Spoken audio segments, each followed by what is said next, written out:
Projeto Liquigás, depoimento de Marisa Elmi Romani, entrevistado por Gustavo Ribeiro Sanches, São Paulo, 13 de agosto de 2013, entrevista LHV 10, realização Museu da Pessoa. Então, Marisa, para começar, eu vou pedir para você falar seu nome completo, a data e o local do seu nascimento. Ok. Já posso falar? Pode sim.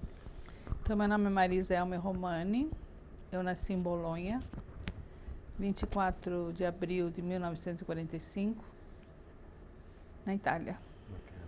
A infância você chegou a passar por lá mesmo ou você veio jovem para cá? Não, eu tinha 10 anos de idade. Bacana. Eu fiz a escola lá primária e, na realidade, me trouxeram, né? Não é que eu vim. Então, me conta um pouquinho, o que você lembra? Você lembra da casa da sua infância, a casa em que Lembro você cresceu? muito bem, depois eu estive lá várias vezes. Você consegue descrever ela para mim, contar um pouco como é que era essa casa da sua infância? Na realidade, era um prédio pequeno de 4 andares, sem elevador, então é uma escada que sobe todos os andares, o qual era um corredor, né, bem comprido, que eu brincava muito, e do lado do fundo, digamos assim, tinha um córrego, né, e na frente desse terraço, né, que tinha um terraço, a parte da cozinha, sala e tudo, tinha um terraço grande, a gente brincava com o prédio do fundo do outro prédio, né, e lá é tudo prédio pequeno, né, e ruas estreitas, pequenas. E lá a gente tinha amigos, né, que brincava com aquele... Eu me lembro que eram 2 latas com fio que a gente jogava e brincava de telefone. Você está falando das brincadeiras, que outras brincadeiras você lembra da infância? Na realidade, meu pai e minha mãe tinham tinha um negócio na rua, na esquina, né? Porque a minha primeira lembrança é nessa rua. Eu sei que eu morava antes em outra rua, mas eu não me lembro, eu me lembro dessa. E ela não me deixava brincar na rua. Quem brincava na rua eram meus irmãos. Meus 2 irmãos, sim, estavam sempre na rua. E o meu irmão mais velho, que tinha 8 anos de diferença de mim, depois tinha o do meio. E eram os moleques, né? Então eles podiam, eu não. Eu só me lembro de ficar sentada no chão, olhando eles brincando na rua. Né? Eu só ia para a rua para ir para a escola, para ir e voltar. E você falou agora um pouco dos seus pais, que eles tinham comércio. Me conta um pouco dos seus pais, né? Quem era mais bravo, como que eles eram no dia a dia? Meus pais, trabalhadores, né? E meu pai tinha uma tabacaria. E meu pai, eu vi que ele tinha os olhos verdes quando eu tinha 18 anos. Para você ver que a gente nunca encarou, né? Ele só abria, quando minha mãe dava uma ordem, a gente olhava para ele, ele só fazia assim com a cabeça. Era patriarcal mesmo, né? A época era. E eu sabia só histórias dele, né? Que eu me lembro que ele morreu muito cedo, né? Inclusive no Brasil, mas ele tinha 52 anos. E eu sei da história dele, que ele esteve na guerra, fugiu dos alemães, sempre para ficar em casa. Então é só mais histórias dele do que outra coisa. E a sua mãe? E a mamãe, sempre trabalhadora, trabalhava fora, trabalhava em casa. E praticamente foi ela que nos educou. Você falou dos irmãos também, que tinha uma diferença grande. Tinha. Como é que era ser a caçula? Né? O meu irmão mais velho foi pianista. E ele estudou, aos 16 anos ele se formou pianista. Então ele estudou desde os 7 anos de idade. E o meu irmão do meio, já falecido hoje, inclusive, ele só fazia bagunça e brincava comigo. E o meu irmão mais velho sempre estudando piano, ele só saía da sala brigando com a gente, porque nós brincávamos e ele só estudava, então ele saía do quarto dele só para brigar, que a gente fazia bagunça, entendeu? E eu lembro disso pouco. Depois nós viemos para o Brasil, em 1955. Meu pai, minha mãe, eu e meu irmão mais novo, quer dizer, eu era mais nova, né, o do meio, e deixamos meu irmão mais velho lá. E viemos como imigrantes, né? E viemos de uma forma assim, digamos, pagando, né? Pagando um emprego, uma casa, emprego da minha mãe e do meu pai, com carteira, achando que nós íamos achar tudo aqui. Mas na realidade não tinha nada. Chegamos aqui no Brasil, no Porto de Santos, e meu pai tinha que encontrar uma pessoa que nós íamos caminhar para o emprego, para casa, para tudo. E não tinha ninguém. Então eu estava num país estranho, uma língua desconhecida e com uma família. Mas Deus ajudou, que nos colocou no caminho de uma pessoa, de um siciliano, que nos deu a casa dele para passar a noite. E no dia seguinte, a minha pai começou a procurar todos esses endereços que a pessoa da Itália nos deu, e não existia nada daquilo.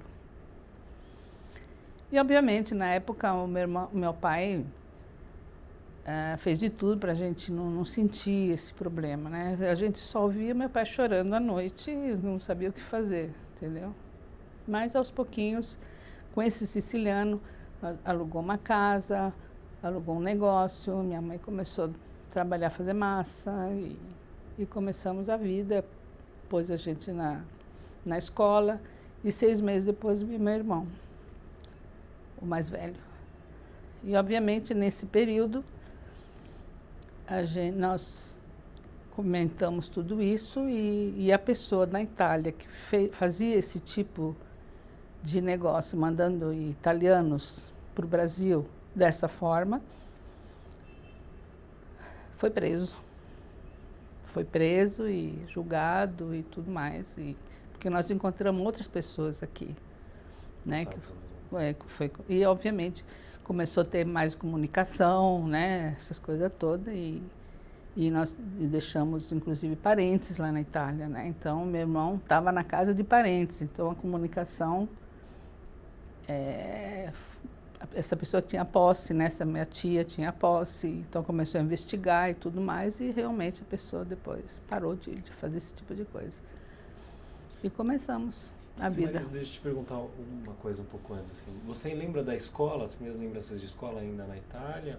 Sim, lembro. O que você lembra das primeiras lembranças de escola? Muito rigorosa. Muito rigorosa, ainda com... Eu fiz o quê? Fui até o 5º ano.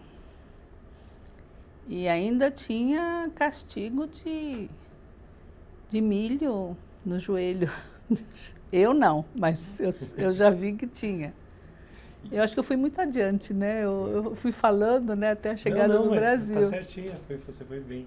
E você lembra algum professor marcante? Só tive uma professora, porque a professora seguia. Nossa. Não é que cada ano você mudava de professora. A professora dava todas as aulas. Italiano, geografia, história, tudo. Ela dava e ia até o 5º ano. Você lembra dessa professora? Lembro, você lembra dela? Lembro. Muito sério, eu não lembro de um sorriso dela. Eu tenho até fotografia, sabe aquelas fotografias típicas? De escola. De todas as... E a professora no meio de todos os anos, ainda tenho. Eu podia ter trazido, né? Não pensei nisso. Mas a gente pode trazer depois, não tem problema. E você falou da viagem para o Brasil, eu queria que você me contasse do trajeto, como é que foi? Eu tenho lembrança disso também. Me conta um pouco desse trajeto. O trajeto foi o seguinte, já teve um engano por aí, né? Eu cheguei no fim, né? Mas tem um princípio, meio e fim. O princípio foi que essa pessoa mostrou a cabine que a gente ia ter. Lindo, maravilhosa, mas não foi nada disso. Era uma cabine que tinha que entrar uma pessoa por vez. Eu passei muito mal. Minha mãe passou muito mal. O meu irmão logo começou a falar o português, não sei como. Eu achava que eu ia para a América, que eu ia falar americano, né? E eu ouvi meu irmão ficar falando uma língua muito estranha.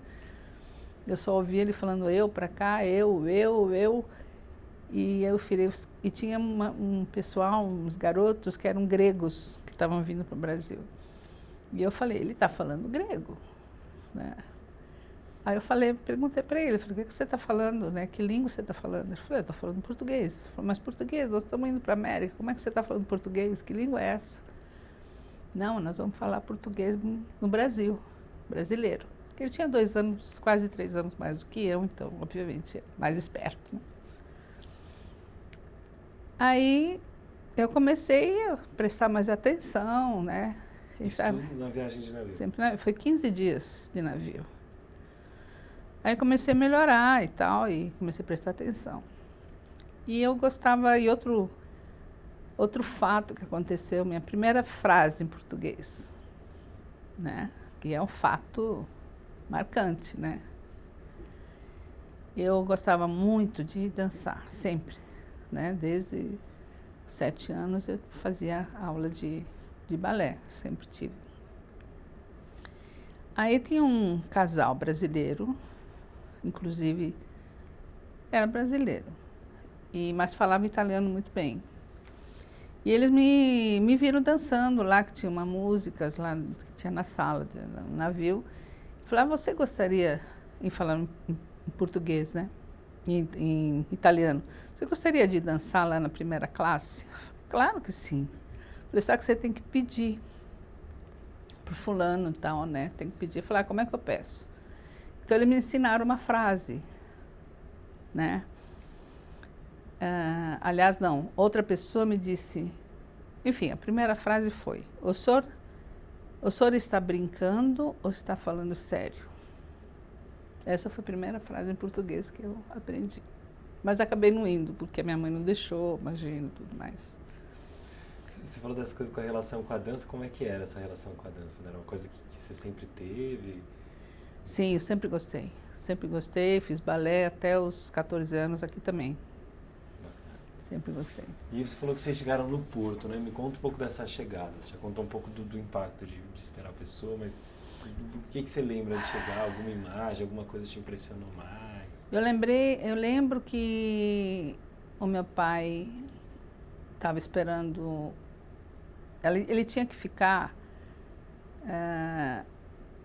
na frente de uma cabine telefônica. Na realidade tinha umas 15.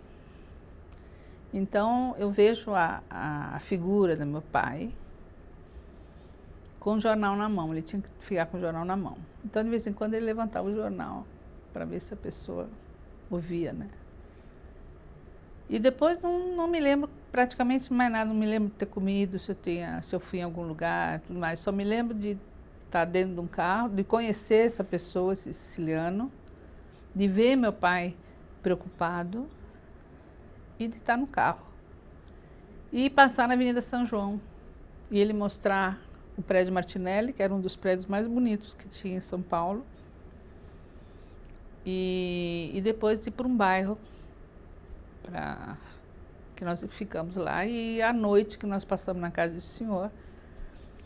E muito pernilongo. Isso eu me lembro muito bem.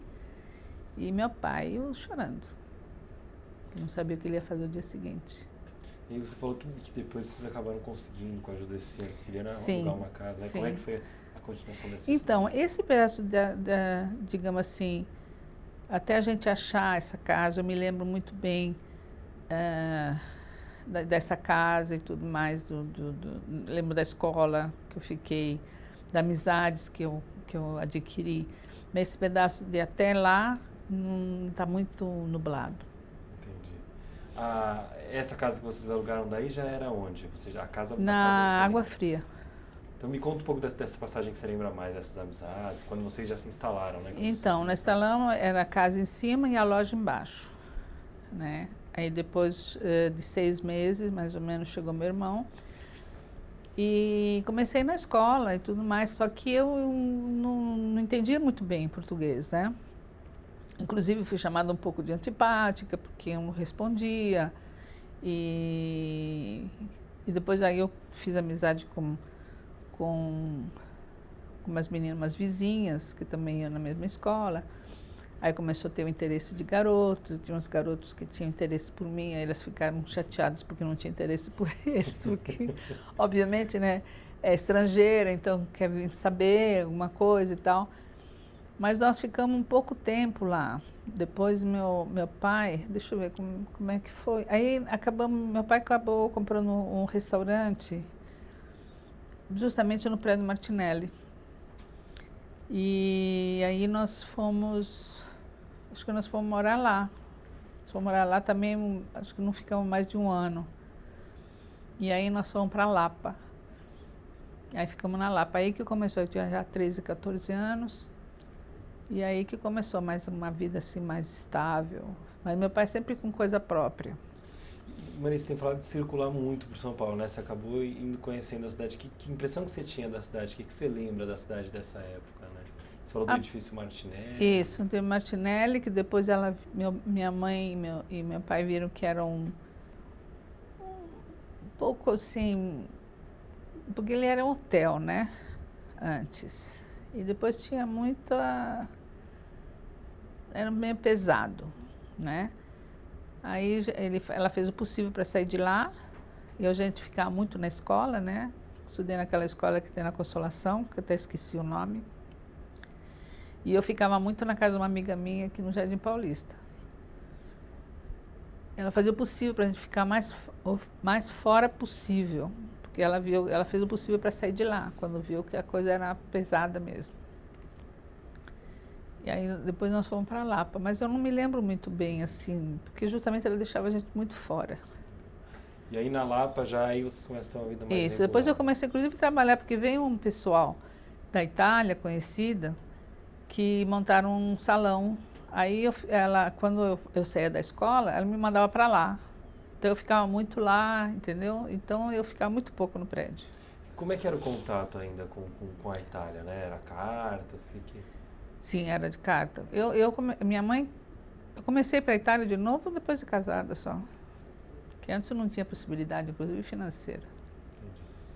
E então me conta um pouco desse primeiro emprego, essa primeira experiência, né, que você contou. Então, esse pessoal que veio da Itália montou um salão, né? Então eu trabalhava de graça, eu fui lá, eu ajudava, tal, eu continuava estudando, né? Estudava de manhã, de tarde eu ia lá. Ajudava, tal, e depois peguei gosto da coisa.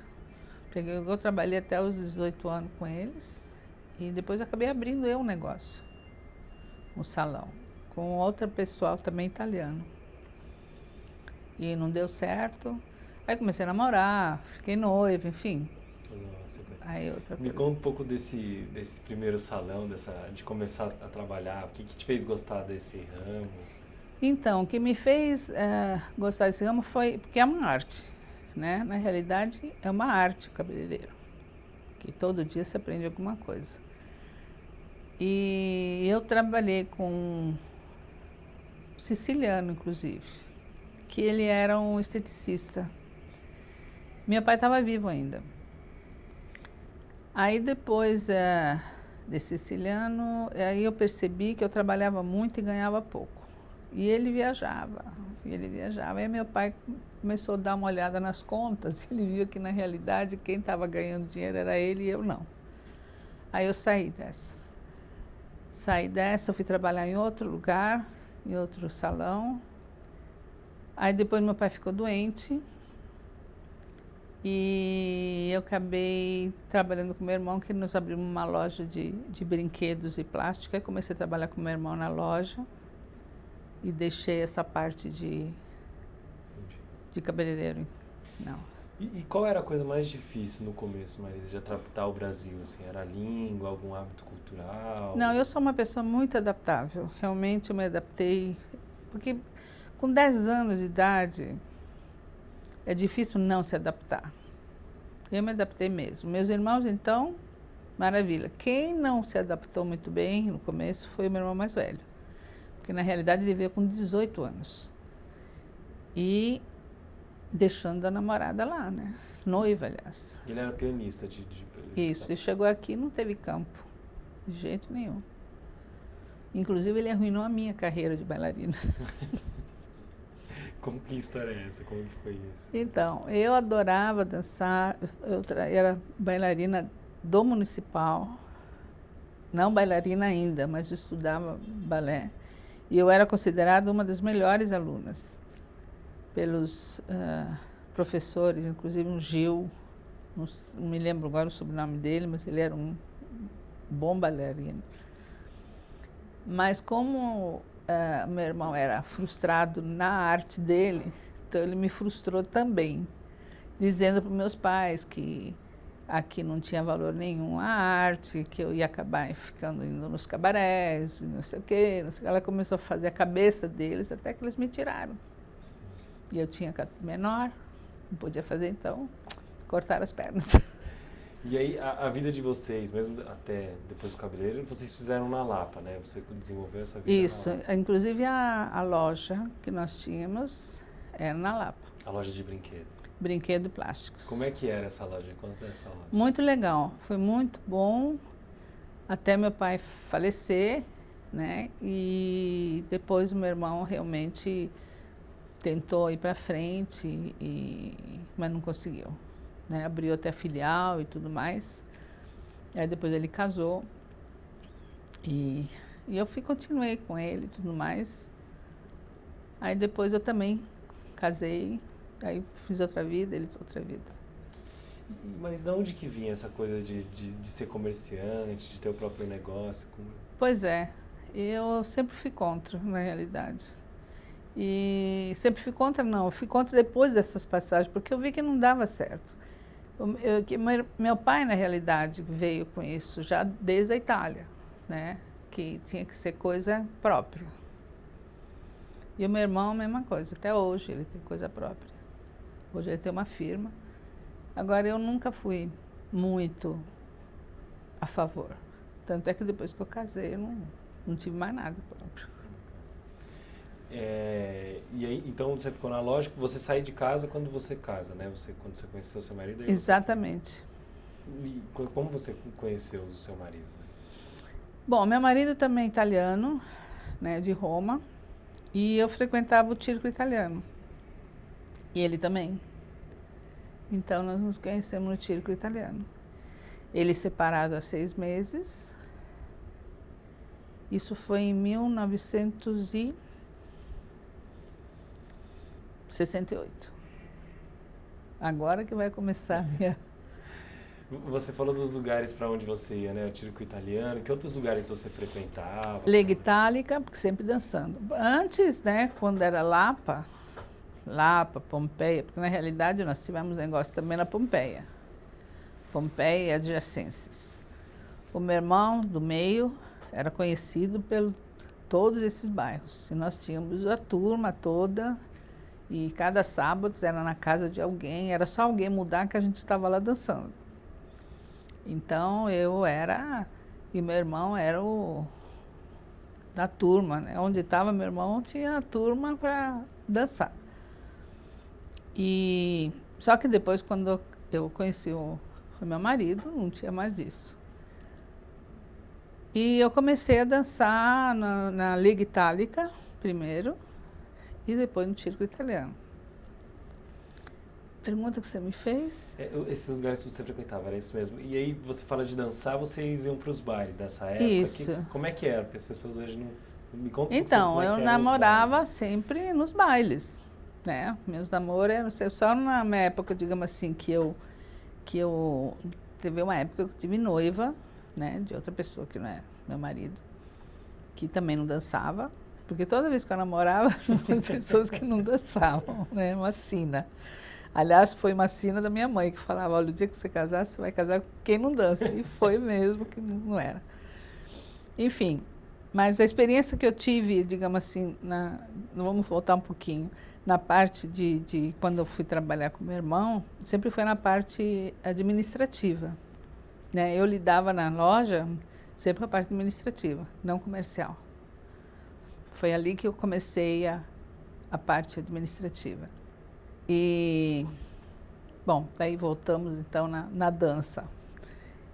E eu fui, em 67, o meu pai faleceu E aí que foi o primeiro baque, digamos assim, da minha vida, né?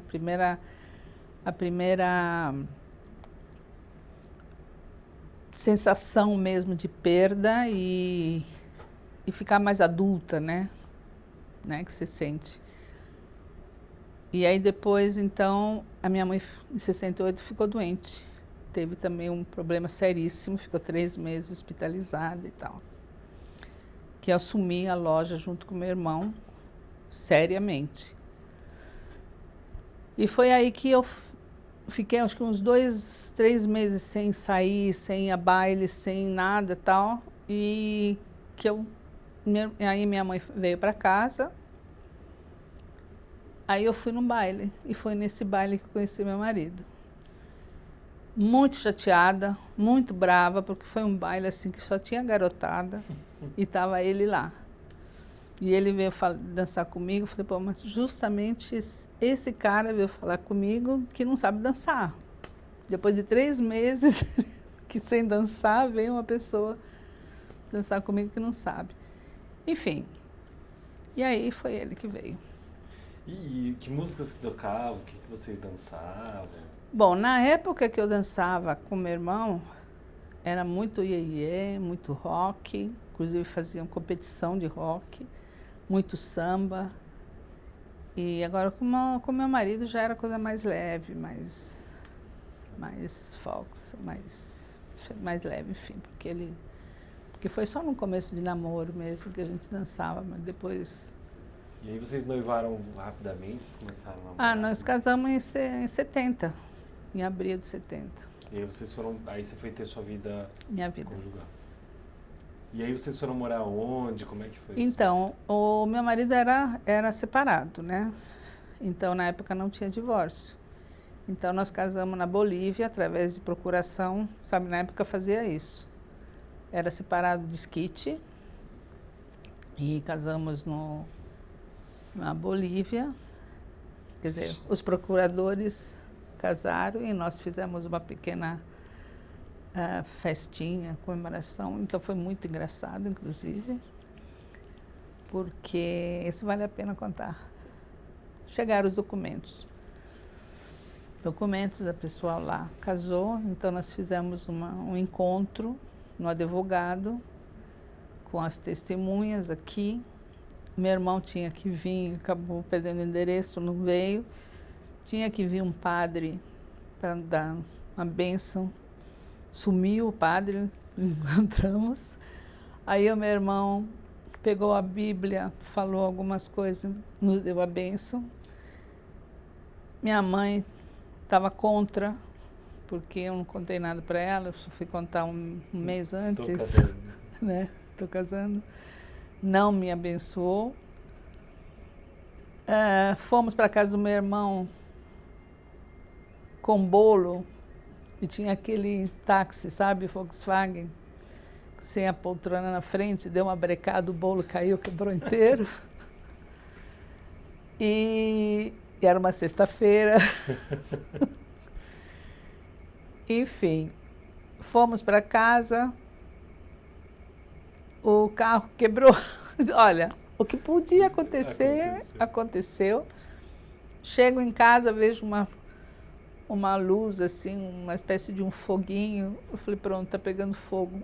Aí eu abro a porta, de toda a família dele lá dentro, acendendo vela, dando os parabéns pra gente e tal, fazendo uma festa e tudo mais. Pronto, agora deu, né? Realmente aconteceu. E pronto, começamos. E foi o último dia de férias dele. Como a documentação não tinha vindo, né? Ele pegou férias no primeiro dia de abril, se não me engano. Não, de março. E nós casamos dia 10 de abril. Era o último dia. E assim começamos. E aí vocês foram morar juntos? Você saiu de casa? Como é Sim, sim, casei de casa. Nós tínhamos comprado uma casa no Brooklyn, né? Ele trabalhava com computadores, né, vendas, na Univac. E eu, pela primeira vez na vida, fiquei sem trabalhar.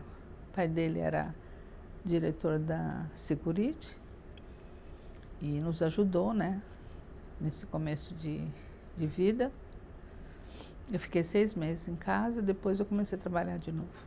Para você que trabalhava, fazia tanta coisa, como é que foram esses 6 meses? Né? 6 meses. Engordei 11 quilos. Mas eu também eu pesava 53. Era super magra. E aí, quando você volta a trabalhar, você vai fazer o quê? Eu comecei a trabalhar em escritório. Eu comecei a trabalhar com um amigo nosso, que abriu uma loja de roupa esporte. É sempre na parte administrativa. Depois eu fui trabalhar numa loja de queijo e vinho. Eu fui trabalhar numa loja de livros, EPB. Trabalhei 2 anos. Depois eu fui trabalhar numa loja de roupa esporte. Depois numa loja de queijo e vinho, gerente lá. E aí eu comecei a trabalhar na Liquigás. E aí, como é que a Liquigás entra na sua vida, né? Como é que começa essa história? Bom, começou o seguinte, deixa eu até ver aqui. Foi em 1983. Na realidade, quem trabalhava aqui era um marido de uma prima do meu marido. Bom, esqueci de falar que nesse período eu não tive filhos, tá? Então era eu, meu marido e pronto, nós dois nos bastávamos. E trabalhava na Liquigás, né, que era italiana, inclusive, sempre foi italiana, né, a Liquigás. Era Jeep na época? Não, ainda não era quando essa pessoa trabalhava. E tanto é que ele começou a trabalhar o mesmo ano que eu casei, em 1970. Ele trabalhou até, se não me engano, uns 2 anos, até a AGEP comprar, um pouco antes. E eu, então, eu tinha parado de trabalhar, não me lembro por quê,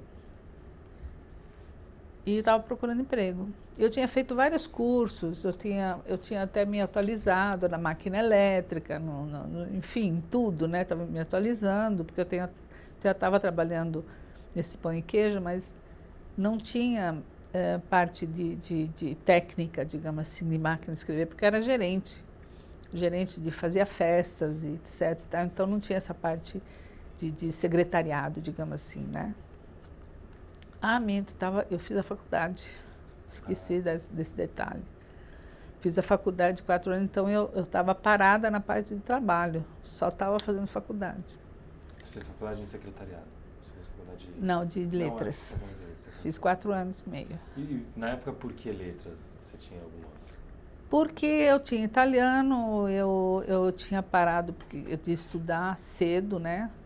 Eu parei, quando eu comecei a trabalhar aos 13, 14 anos, eu parei de estudar. Então, eu falei, não, eu tenho a oportunidade de estudar agora, eu fiz o supletivo e entrei na faculdade. Aí eu fiz a faculdade, aí que eu comecei a trabalhar, tal. Aí comecei a dar currículo. E sempre visando também, aproveitando a língua. Que eu me aperfeiçoei também no italiano, porque você vai perdendo. Eu recomecei a falar italiano com meu marido, porque quando eu conheci, eu já estava perdendo o italiano. E meu marido não, meu marido tinha estudado no Dante Alighieri e tinha continuado com o italiano, que ele também veio com 12 anos. E aí vocês conversavam entre si? Só italiano. Só italiano. E eu reviveu a língua. Eu tinha praticamente perdido.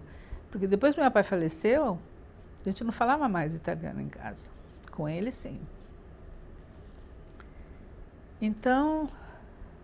Em 83, daí aí você entrou no Liquigás quando as Eu entrei, eu fiz, inclusive eu tinha 2 firmas que tinham me chamado, 2 companhias, a Liquigás e uma outra de engenharia aqui na Paulista. E eu preferi entrar na Liquigás, porque precisava realmente de alguém italiano, que já tinha entrado a AGEP. Tinha entrado a AGEP há uns 6, 7 meses, uma coisa assim. E foi na AGP que eu desenvolvi mais ainda o italiano. E quando você entra para fazer o quê nesse período, Marisa? Era secretária sênior com o Dr. José de Paiva Taveira. Você já entrevistou ele? Ainda não. Trabalhei com ele 2 anos e meio. E quais foram as primeiras impressões da Liquigás, da empresa nessa época? Qual era a dimensão do negócio? Bom, na realidade, eu entrei substituindo uma moça e tinha outra. Tinha secretária sênior e secretária júnior.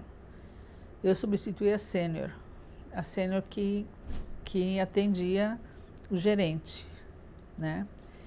E a júnior atendia o que trabalhava com o gerente, né? E essa moça, na realidade, queria o lugar da moça que queria sair. Então eu fui agora fugiu a minha... Foi solicitada? Eu fui hostilizada. E tanto é que quando, no primeiro dia que eu estava trabalhando, a gente saiu para o almoço, ela disse, olha, esse lugar devia ser meu. Ela falou claramente, eu estou saindo para almoçar. Quando eu voltar, você pode almoçar, porque esse lugar, na realidade, era para ser meu. Em todo caso, é teu, eu vou fazer o quê? Chamar outra pessoa de fora, enfim. Mas precisavam mesmo de alguém em italiano, porque o Paiva, o engenheiro Paiva, ia pegar uma linha de produto que precisava do italiano. Que ele, inclusive, fala italiano, né? E na época as atividades eram o quê? O que você fazia, né? Como era o dia a dia? De secretária, eram relatórios, tudo aquilo. Depois ele, na realidade, ele ia abrir uma vendas de lubrificantes. Ele ia trabalhar com a Domese, inclusive. Ia ser vendas de lubrificantes. Ia ter contato, inclusive, com o pessoal italiano. Por isso que ele precisava da gente. E era muito relatório, muita coisa, inclusive escrita em italiano. E nessa época sem computador, com outras tecnologias, como é que era? É máquina de escrever. Elétrica. Depois que veio a eletrônica, mas é elétrica, aquela de bolinha. Você falou que ficou então 2 anos, né? 2 anos e meio. Aí entrou outra pessoa, que era o doutor Lantermo. Foi aí que entrou a Domesa e ele ia ser um diretor de marketing. E precisava de uma secretária em italiano. E eu era a única disponível.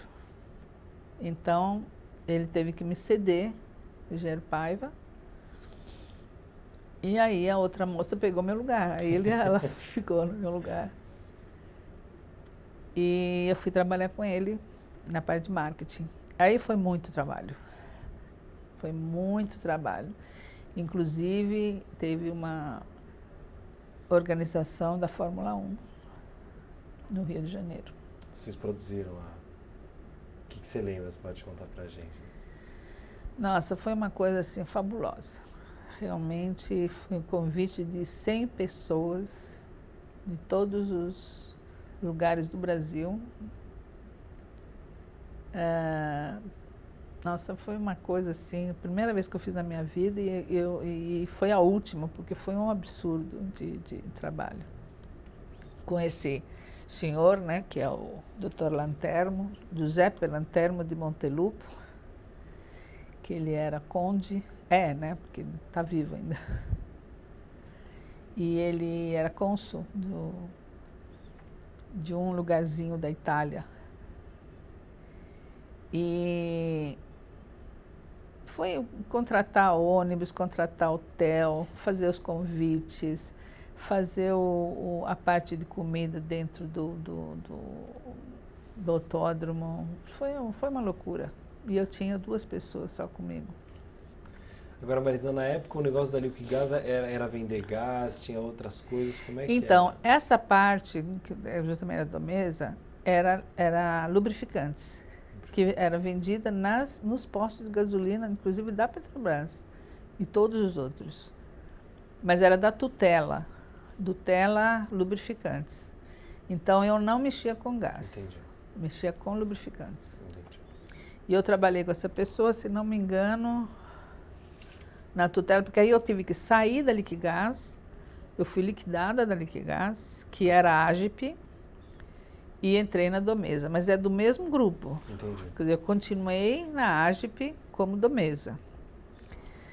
Foi de 1085 até 1988. Quase 3 anos. Aí o Dr. Lantermo foi convidado para ir na Tutela Filtros, que era em São Caetano. E ele quis me levar. Aí eu saí da Domesa e fui para Tutela Filtros em São Caetano. Então eu falei, o que eu vou fazer em São Caetano? Como é que eu vou para lá? Ele me colocou à disposição motorista. Ou ele. Como ele morava perto, que eu morava na Tucumã, que é aqui em Pinheiros, antes de Pinheiros, nessas alturas já tinha saído lá do Brooklyn, né? Então, ele passava em casa, me pegava ou mandava o motorista. Porque eu, em São Caetano, falei, não Agora, tinha Marisa, deixa eu te condição. perguntar uma coisa, porque você estava descobrindo essa função de secretária de alguma forma, né? Você gostava? Era uma coisa... Gostava muito, porque desde que eu me conheço por gente, eu tinha 4 coisas que eu queria ser na vida. Ou bailarina, ou cabeleireira, ou secretária. 4 coisas não, 3. Ou secretária. Eu fui as 3. Né? Bailarina não chega até o fim. Eram 4 sim, aeromoça, que não deixaram. Agora, de onde surgiu essa vontade, essa coisa por secretária? Você lembra? Não lembro. Eu acho que possivelmente quando eu comecei a trabalhar com meu irmão. Possivelmente. Na realidade é servir. Entendi. Né? Servir alguém que me faz assim, me sentir feliz. E aí esse desafio de São Caetano, então, você passou aí ou com motorista, então, ou com o diretor, Com ele. né? E esse negócio também, porque aconteceu o seguinte, até os meus 38 anos, que quando eu comecei, que eu fiz a faculdade, que eu terminei a faculdade, que terminei um ano antes, obviamente, eu tentei muito ser mãe, né? Que eu estava pronta para isso. Que eu casei com 25. A partir do momento que eu falei, não vou ter filhos, então eu vou me dedicar ao trabalho. Foi daí que eu comecei a procurar realmente uma profissão, para seguir uma profissão. E eu nunca quis sair disso. Vamos supor, não é que eu comecei como secretária para fazer uma gerência, para diretoria, para ser diretora, não, secretária. O que eu queria ser aumentar, digamos, progredir, mas é dentro da secretaria. Não mais do que secretaria de diretoria. Quando eu entrei na Liquigás e eu entrei na diretoria, vamos supor, eu entrei para ser secretária sênior. Quando eu fui a primeira vez levar um documento dentro da diretoria, falei, eu vou sentar aqui um dia. Era o que eu queria, só. Não mais do que isso. E assim fiquei, diretoria até hoje. Então me conta um pouco dessa fase em São Caetano, né? O que era São Caetano? Então, São Caetano era uma fábrica. O escritório em cima e a fábrica embaixo. Era uma fábrica de filtros de carro. E lá eu só fiquei 4 meses, porque o próprio diretor teve um desentendimento e lá eu fiquei como secretária de superintendência. Superintendente.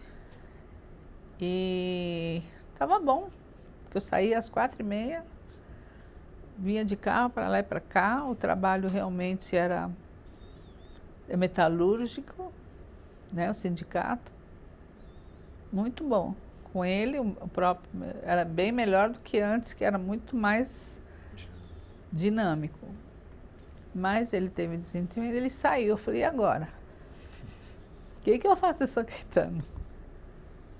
Eu fiquei desesperada, apesar que eu podia voltar. Aí eu falei assim, vim no RH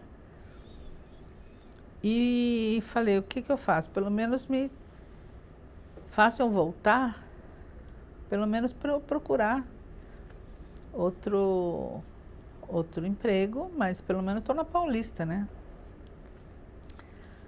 Aí eles estavam vendo mais ou menos o que poderia, porque não tinha lugar. Falei, Marisa, aqui os lugares estão todos, não tem lugar para você. Então aconteceu uma coisa muito engraçada, teve uma greve. E a greve aconteceu, você conhece onde a gente estava, não, né? Em São Caetano, não? Não, aqui no Conjunto Nacional. Sim, sim. O Conjunto Nacional tem uma área grande, né? E o pessoal esteve ali, fazendo uma greve. Mas o pessoal dos centros operativos, né? O que aconteceu? As secretárias aderiram. Todas as secretárias, quase todas. Secretária do engenheiro Paiva, do financeiro, do administrativo, só da diretoria que não. Só que elas não tinham direito de fazer isso. Não tinha direito, porque o sindicato delas é uma coisa, enfim, elas foram todas mandadas embora. Sabe o que aconteceu comigo? Onde você quer ir? E eu fui no financeiro, que era um italiano chamado Fábio Bordi. E ela falou, pelo amor de Deus, venha. E eu trabalhei com ele 15 anos. Agora, Marisa, você acabou sempre encontrando italianos, né, ao longo da vida, mesmo Sim, tanto no Brasil. sim. Como é que é essa relação e até esses 15 anos, né, junto com esse diretor, por exemplo? Sempre foi muito boa, uma relação muito boa. Esse meu chefe, depois, ele já era diretor, quando eu comecei a trabalhar, mas estava na gerência ainda. E depois eu desci na diretoria, né, que sempre foi boa, não tive problema nenhum, porque eu sempre vivi no meio dos italianos, né, e quando eu estava com os italianos, sempre parecia italiana, e quando eu estava num brasileiro, sempre parecia brasileira. Como eu estou conversando com vocês, você não diz que eu sou italiana. E quando estou com os italianos, nunca diz que eu sou italiana. Brasileira, aliás, desculpe. Não, que isso. Você falou que ficou 15 anos do financeiro, né? E quais foram os aprendizados desses 15 anos? Que aí já eram bem diferentes de outras coisas que você também Tem fez, muita né? paciência, porque esse italiano foi muito bravo. Muito bravo. Coitado, ele faleceu também. E é engraçado que todos os chefes que eu tive, depois já eram meus amigos, sabe? E o Fábio Bordi, ele foi o último da Liquigás, né? Da AGP, que depois entrou a Petrobras. E ele era uma pessoa muito estressado, mas muito estressado. Mas eu conseguia contornar, né? Contornei muito bem, porque eu sou uma pessoa relativamente calma. E eu simplesmente, quando ele começava a gritar, eu simplesmente virava as costas e ia embora. Sabe? Todo mundo dizia, Marisa, não sei como é que você consegue aguentar esse homem, não sei como é que você consegue. Eu falei, o que eu vou fazer? Depois ele pediu desculpas, não dizendo, né? Mas demonstrando. E eu fazia tudo o que ele queria. Ele que me ensinou computador, foi ele que eu comecei, digamos assim, realmente a aprender as técnicas da parte administrativa. Realmente ele era um gênio. E foi indo. 15 anos. Você falou dessa coisa, né, de como secretária a gente tem que lidar com as pessoas, com os gênios e como é que é? Qual é a habilidade pessoal, né? Você falou de paciência e como Paciência, é que é? muita paciência. Muita paciência. Eu não saberia dizer realmente o que. Muitas lágrimas também, né? Escondida, mas... E chegar em casa e engolir também, né? Também o meu marido também foi uma pessoa muito nervosa, né? Muito estressado. Eu tinha um italiano em casa, um italiano no escritório. No, a experiência é tanto em casa como no escritório, então eu tinha que driblar as coisas. Agora, apesar dessas dificuldades, você optou por continuar na empresa de alguma forma. O que te fazia gostar e que te faz gostar de trabalhar aqui? Olha, é difícil você falar com alguma pessoa que trabalha na Liquigás e dizer que não gosta da Liquigás. Não sei se você entrevistou todas elas. E outras pessoas que saíram se arrependeram. Eu conheço várias pessoas, o próprio Paiva se arrepende até hoje. E eu me lembro que quando ele saiu, ele fez de tudo para sair. E todo mundo dizia para ele, não sai, não sai. Não, porque eu não aguento, não quero, não aguento. E hoje ele se arrepende. E olha que ele já está com uma idade, não sei, eu acho que é as pessoas, você pode até ficar estressado, mas enfim. Não dá para explicar muito bem porque... Desses 15 anos no departamento financeiro, tem alguma história mais marcante, uma história engraçada, uma história que você lembra? Que você... Não sei, tem várias. Olha, por exemplo, uma coisa que... Bom, depois tem a Petrobras, né? Sim, não, eu acho que eu já te perguntava. Tem a Petrobras, que também foi marcante a vinda dela. A coisa que me marcou bastante foi a mudança entre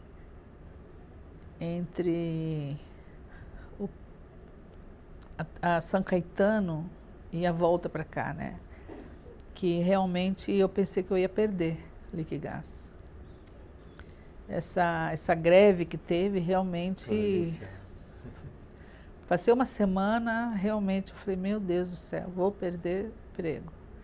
E não é que eu estava assim, necessitada né? Meu marido estava trabalhando, casa própria, quer dizer, não estava rica, né, obviamente, mas todo mundo precisa de um emprego, né?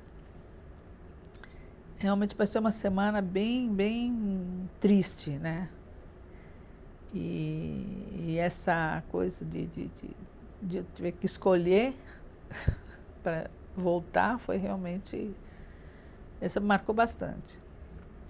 Aí você já comentou as coisas da Petrobras, né? Como é que foi esse momento de... Então, até o momento que precede, também você tem incerteza. Esse também foi marcante, justamente, né? Eu ia falar sobre isso. O Fábio Bording, ele não participou absolutamente, porque ele era contra a venda da Liquigás para a Petrobras. Isso é notório e sabido, todo mundo sabe. Então, ele não participou em nenhuma reunião que teve na transição. Então tem esse negócio. Eu falei, bom, está feito, né? A Petrobras vai assumir. O que nós vamos fazer? Será que fica, que não fica? O que vamos fazer, que não vamos fazer? E, obviamente, ele falou para mim, falou, olha, fica tranquilo que não vou mandar embora ninguém. Por enquanto. E o dia que ele não veio, ficou todo mundo, né, esperando quem vinha no lugar dele. Eu não sabia quem vinha. Aí esse que ficou marcando, ficou até engraçado. Quem estava lá como secretária da presidência era Ana Maria Postes, não sei se chegou a entrevistar. Então, quem vem, quem não vem. E o dia que veio é o Carlos Rocha Veloso. Ele passou, e ele já tinha vindo nas tratativas e tudo, né? Ele passou e a Ana falou assim, vai, né?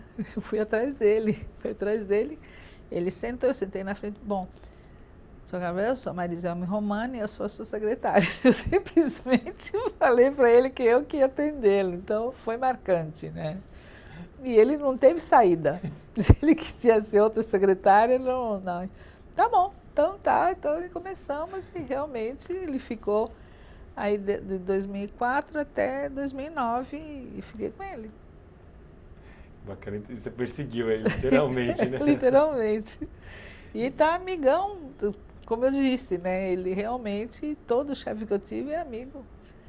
Em 2000, até 2009, e agora 2009 é o Paulo César Furlaneto, outra pessoa que eu admiro muito e sou admirada, acredito eu.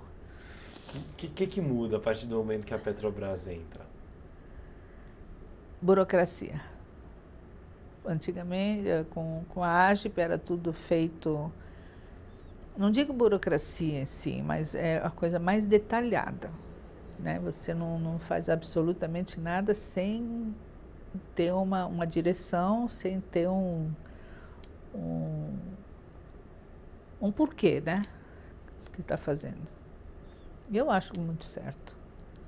Antigamente você mandavam assinar uma coisa, tá bom. Olha, você faz aquilo, tá bom. Depois eu assino, depois eu faço, entendeu? Era feito muito caseiro, né? Agora não, a coisa é mais séria. E Marisa, aí agora teve essa fase mais recente que é com o Paulo, né? Você já falou dessa relação de admiração, enfim. Você sentou, de fato, na cadeira de diretoria, né? Como é que é, pensando daquela época que você falou assim, não, vou sentar ainda nessa cadeira, como é que é? Ah, sim, mas isso já aconteceu, já... 15 anos. Mas sempre já aconteceu desde o... De São Caetano. Não, antes, no marketing. No marketing, o marketing já era... Já. Apesar que era... Como eles não podiam me colocar como secretário de diretoria, porque já tinha 4, não podiam colocar a 5ª, e não podiam me dar o mesmo teto de salário da AGIP, então era secretário de diretoria B. Agora não me pergunte esse B o que era, porque até hoje eu não sei. Tá certo. Então me conta agora um pouco dessa relação com o Paulo, né? Essa última fase, né? Não, ele é ótimo, é uma pessoa que nunca levantou a voz, tudo que eu faço está certo, é uma pessoa assim, que nada depende de mim, sabe? Ele é completamente, não sei como é que eu posso dizer, independente. Né? Eu sigo a agenda dele, faço, enfim, ele não, nada está errado, né? Se por acaso eu erro, falei, você errou porque você estava fazendo, né? Porque você está trabalhando. Porque às vezes eu falo, sei lá, eu faço uma agenda errada ou uma passagem, uma data errada, eu me desespero. Não, você errou porque você estava fazendo. Né? Então, ele é espetacular. E, Marisa, você tem 30 anos, né, de Liquigás. 30 anos, fiz o dia 2 de agosto. E como é que é olhar para essa trajetória? Parece ontem. É impressionante. É como o meu casamento. Fiz 44 anos de casamento. Parece ontem.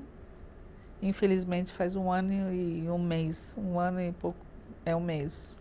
Ele faleceu, parece que foi ontem. Tudo parece um filme assim que passa rápido. E o que te faz continuar ainda na Liquigás? Né? Vai ser por pouco, porque eu estou querendo viver. Não vai durar muito. Certo. E qual foi a importância para você da Liquigás na sua vida? Foi 90% importante na minha vida. Realmente foi. E eu sinto de não ter começado antes. Eu comecei com 38 anos. E eu acho que devia ter começado antes. Talvez teria, não digo aprendido mais, mas teria me dado mais satisfações, né? Se tivesse começado antes. Falando dessas satisfações, quais são as grandes satisfações, assim, eu acho, não sei, acho que é dia a dia. dia a dia, satisfações, decepções também, porque eu tive decepções, principalmente com... As decepções foram maiores com mulheres do que com homens, viu? Isso é verdade. Mas foram mais as satisfações, com certeza. Mas estou chegando mais para o final da entrevista, queria te perguntar quais as coisas mais importantes na sua vida hoje? Não só profissional, na sua vida de um todo. Hoje? É.